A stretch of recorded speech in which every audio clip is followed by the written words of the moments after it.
Imagine you're running late, you've lost your keys, and as you're frantically searching, your boss sends an email criticizing your performance. You feel an immediate, hot rush of anger in your chest. Almost instantly, you try to suppress that feeling. You tell yourself to calm down, believing a mindful, peaceful person shouldn't react this way. This suppression backfires. The frustration shifts from the email to your own behavior. You find yourself angry at the fact that you are angry. This internal war against your natural emotional reactions causes far more psychological exhaustion than the initial stressful event.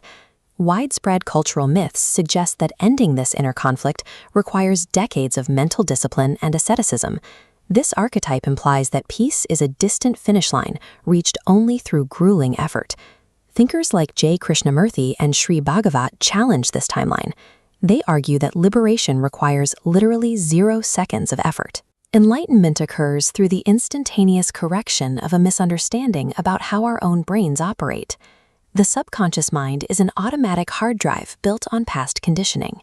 When a stimulus enters, it outputs an emotional response in a fraction of a second, bypassing conscious decision-making.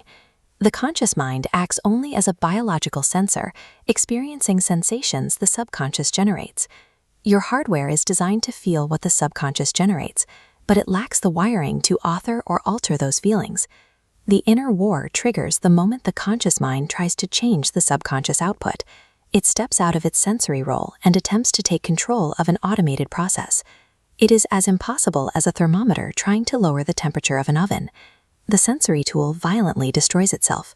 Psychological distress is a system error, a sensory tool fighting an automated machine it cannot influence.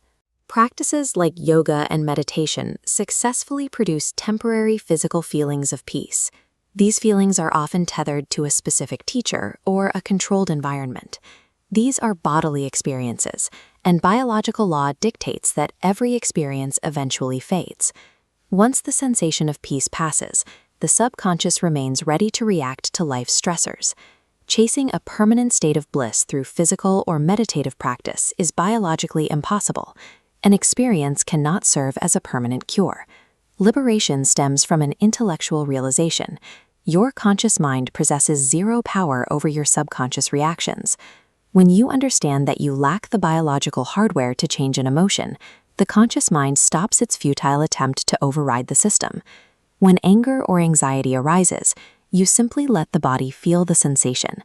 Because you understand the conscious mind cannot intervene, you mount no resistance.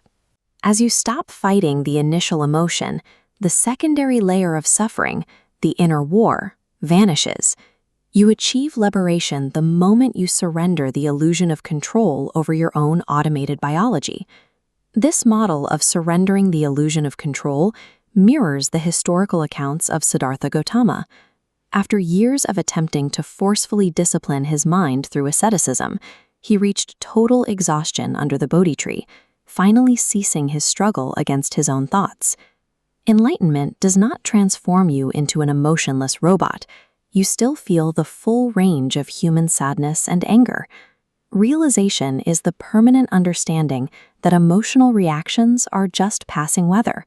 You stop fighting the storm, and in doing so, you are instantly free.